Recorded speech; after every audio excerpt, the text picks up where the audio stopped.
I wanted to formally, because last night I forgot, to welcome you personally.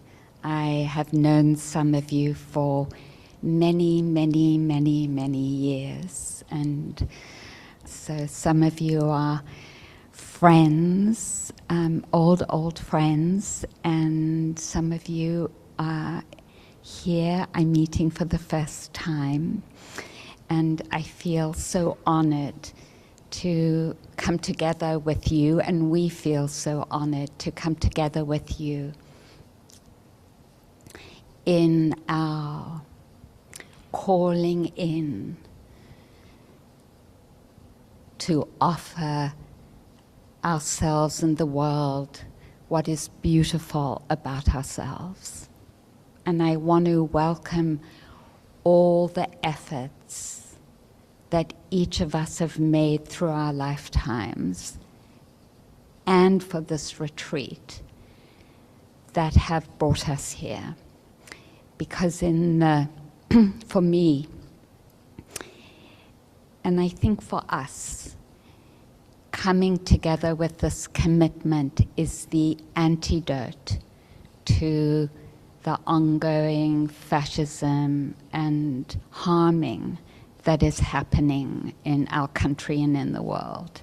That this is one of the antidotes. And so it feels so important and beautiful to offer an alternative way of living, practicing, and vision. And in honor of that, I want to thank all those people who helped bring this retreat into being. I know that they have spent many, many, many hours helping us to come here in the ways that we are. In the past, in our colonialist, capitalist, imperialist, what do you call it? Not culture, but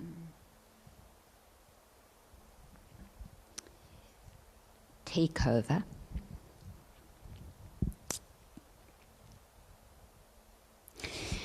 We forget to acknowledge the ways that we are gifted by each other's energies and to acknowledge them.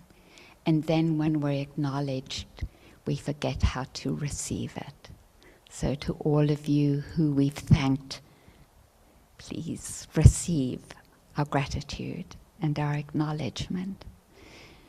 For all of us, for every moment we chose what is healing instead of hating.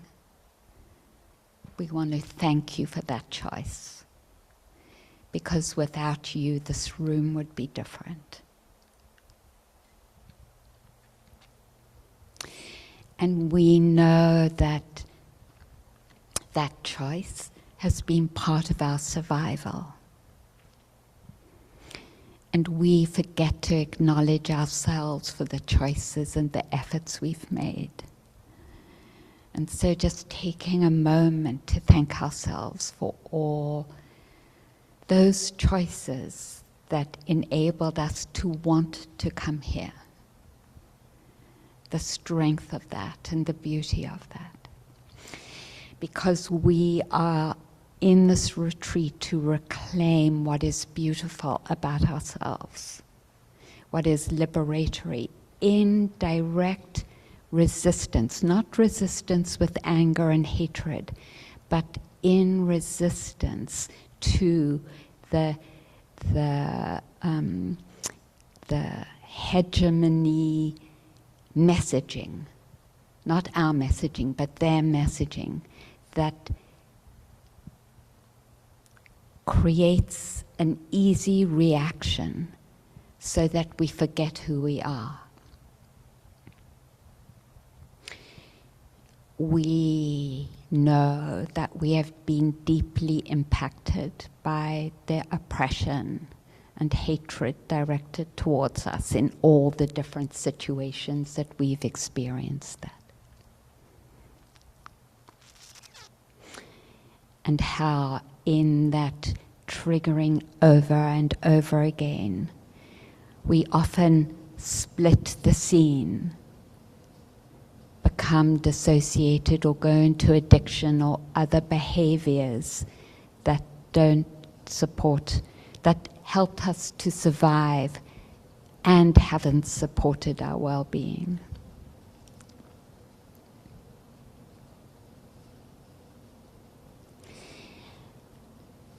We are here to call those pieces of ourself back. And that's sometimes a difficult journey. So I want to talk about that a little bit.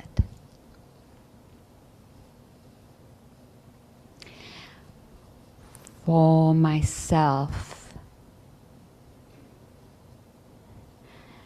when teachers told me to be mindful in the beginning of my retreat experience, my response was, fuck you.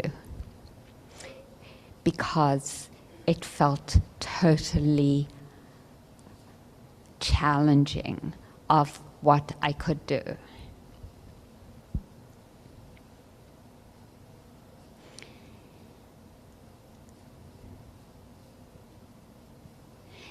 And I think I had that response because the way the teachings were framed were from an individual perspective. This is what you as an individual need to do if you want to be happy.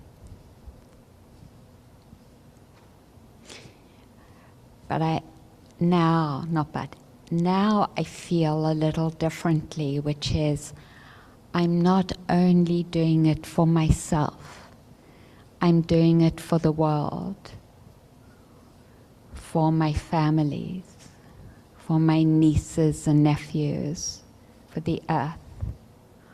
I'm doing it for you as well as for me. That wanting to come back is because it's being called not just as an individual matter, right? But for this whole calling from the earth and from all of us everywhere to say, this is the time for us as communities to come together and challenge the internal messages of destruction or judgment or doubt or blame. Because those are the energies that don't allow us to root into the strength and beauty of ourselves that enable us to resist. We cannot resist just out of anger, we know that already. We resist in this alternative way of living. So when Thich Nhat Hanh said, peace is in every step, that's what he was saying when he was trying to negotiate the ending of the Vietnam War.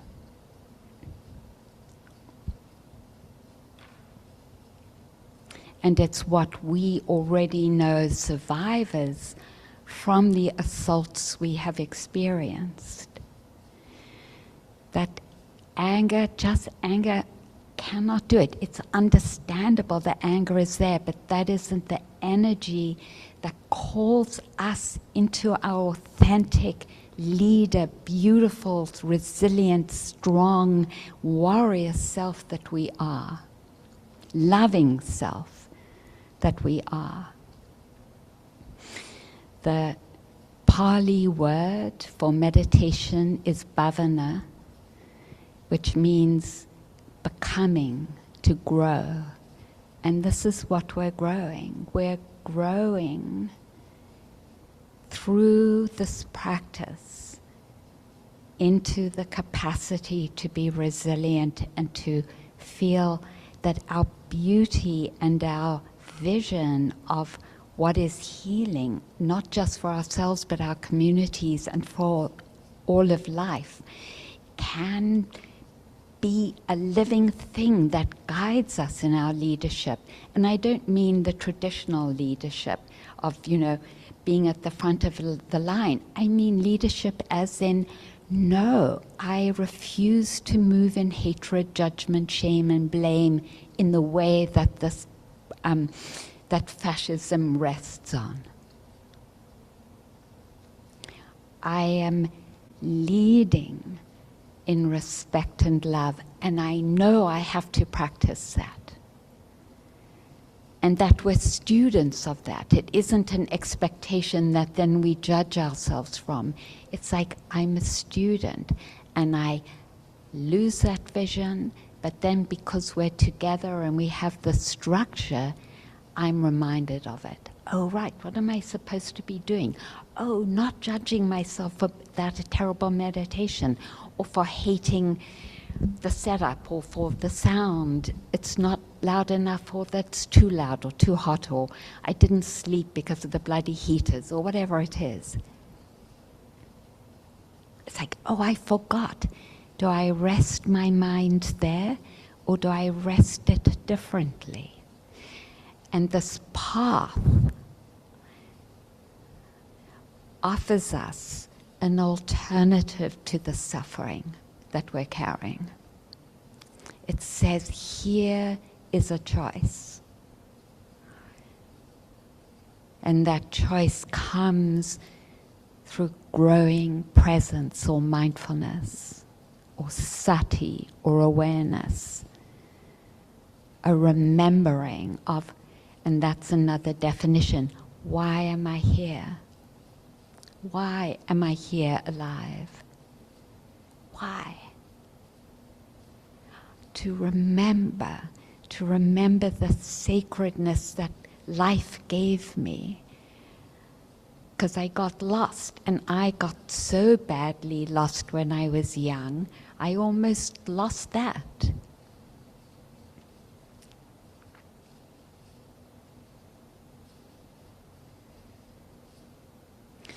So when we talk about mindfulness, it isn't just this thing, it's the sacred capacity of reclaiming what has been covered up.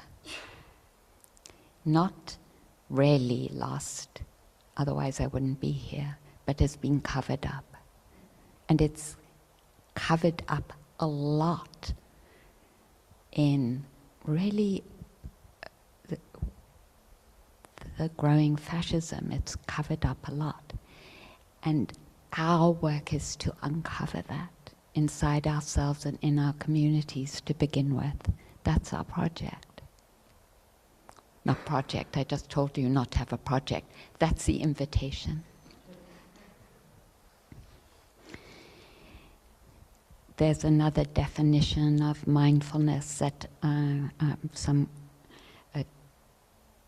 someone who studied all the suttas say, and it is to stand by. And I love that, to stand by ourselves.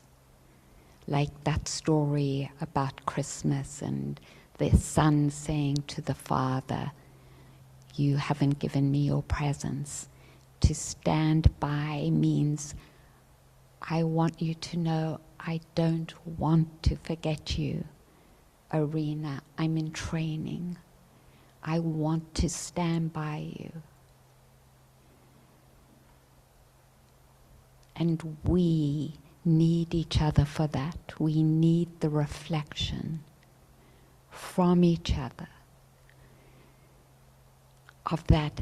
I'm not only standing by you, Arinna, but I'm standing for you as well. I'm not just doing this for myself, I'm doing it for you as well.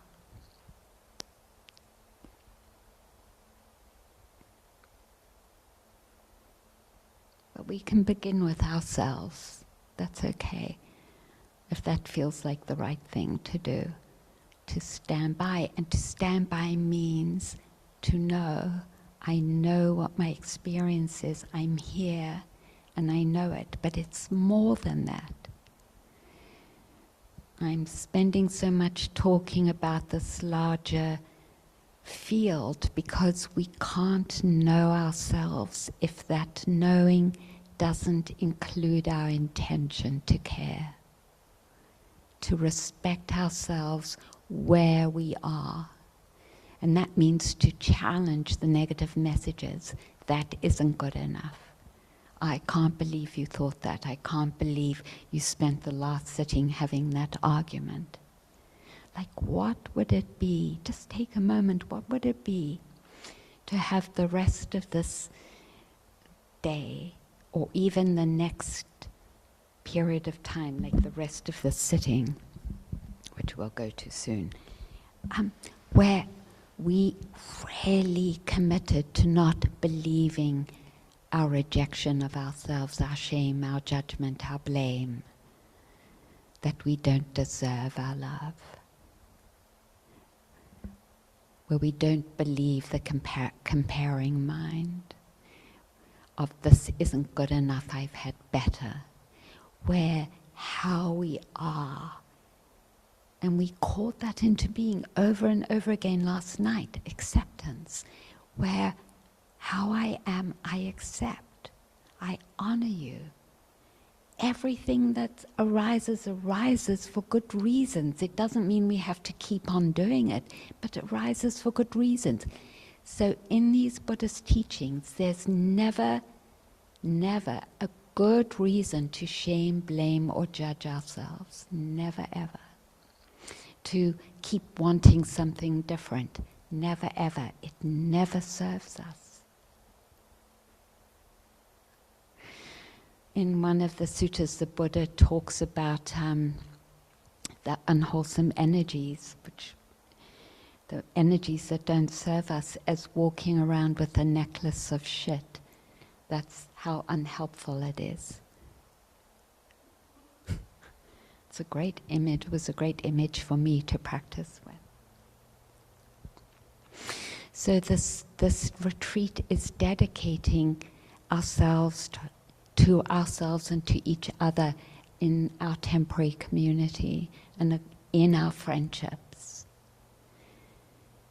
to this growing into our authentic, beautiful beings through the practice of caring over and over again. And you might say to me, well, how? Just through our intention. May I? I can't now, but may I care? And then appreciating that. I can't now, again, may I?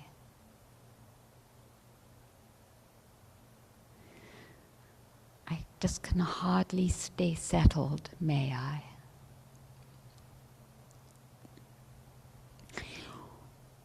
Okay, that's the field, or what we call general comprehension, to comprehend the whole field of this invitation of practice. And then more particularly, the quality of mindfulness, of this connecting, of being friendly, of being bearing witness, of standing by. It's in its maturity, it's not opinionated, it's not judgmental, it doesn't have preferences. It is this, I am here for you as you are, and as you are is okay. So one simile that's been helpful for me is like homeopathic medicine. You know, homeopathy is that they give you a little bit of what's, tell me if I've got this right, of what is not healthy, and that little bit triggers the body to adjust to the path or to grow into the path of health. Awareness needs to know what's going on in order to heal. We can't construct it. It's a process and lawful in its own right. And that means being aware of how we are. And when it gets too much, we can say, I'm taking a break, but we know what we're doing. Oh, I'm taking a break. And that reminds me to say if the bell rings for a next sitting and you're like, there's no way I can go into that room again, that's okay. Take an extra period to walk, or if you need to sleep more, take an extra period to sleep, or do exercises, or do what you know that helps you to come into that relationship of openness and knowing with yourself. We ask you to come to this sitting, to the interviews, to the Dharma talk, and to do your chores. But if you need to be flexible about the schedule, that's okay. Okay.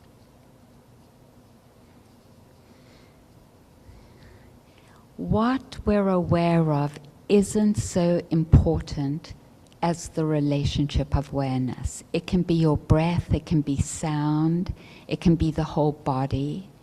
It can be you sitting with your eyes open and looking at Kuan Yin. What's important is what are the qualities that are in the mind, heart in the moment. It's helpful to choose one thing to go deeper with. But sometimes you just have to find your own way. So see for yourself what works.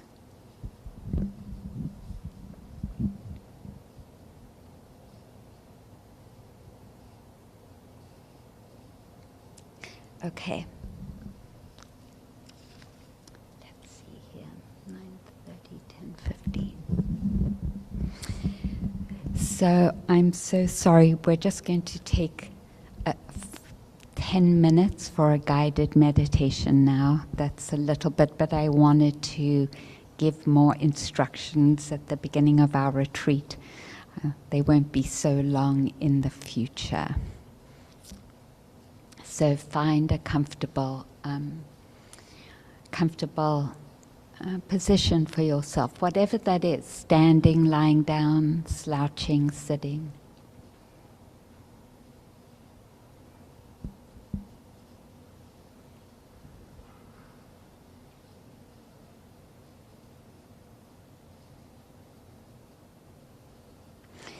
And see if you would like, in your own words, to offer your framing and intention to yourself.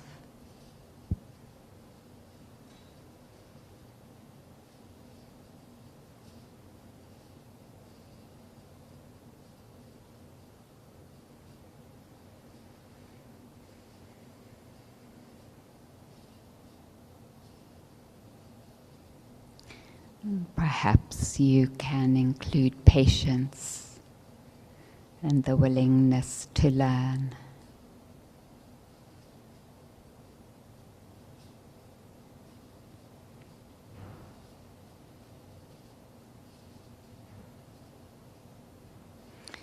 And see if there's some part of your body that feels like a safe place to connect with caring.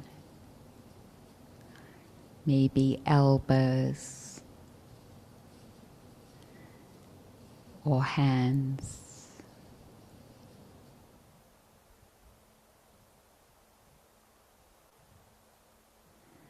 Maybe we can begin with gratitude. Thank you.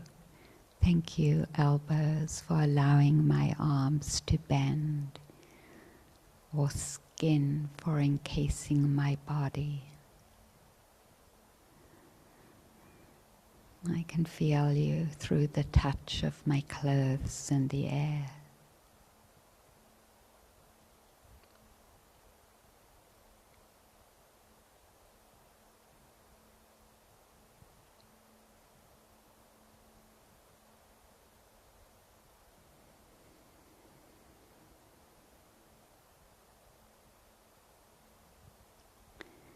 Thank you, water, for living in my body. I can feel you in my mouth or in my sinuses and nose, or as a film over my eyes.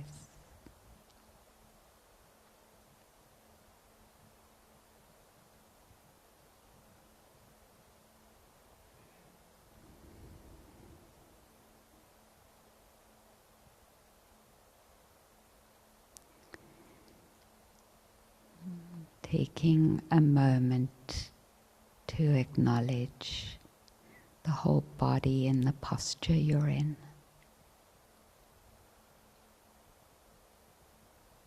The body that carries our spirit, consciousness.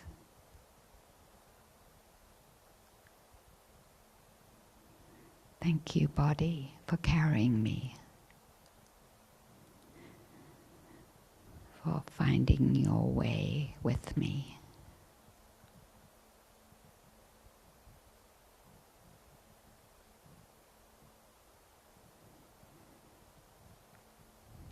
And even if the breath might be hard, let's take a moment to give thanks to the breath. See how it's living in your body and moving in and out, up and down.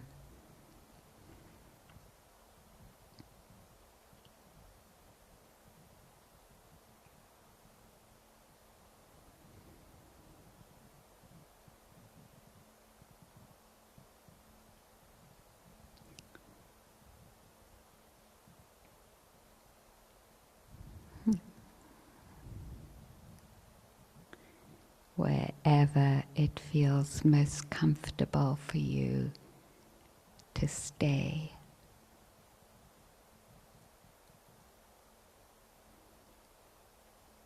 Receiving, knowing, standing by that communication.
Returning,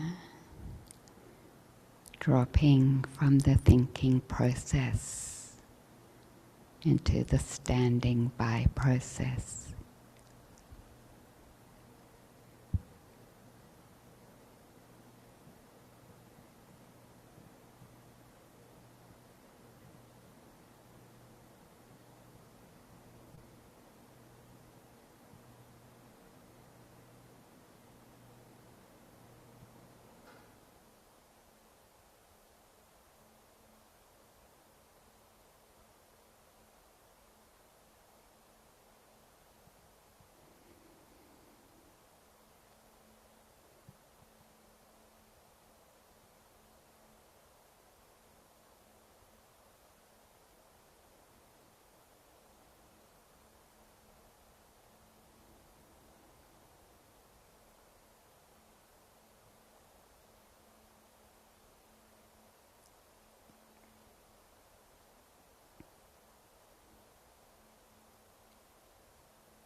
Thank you.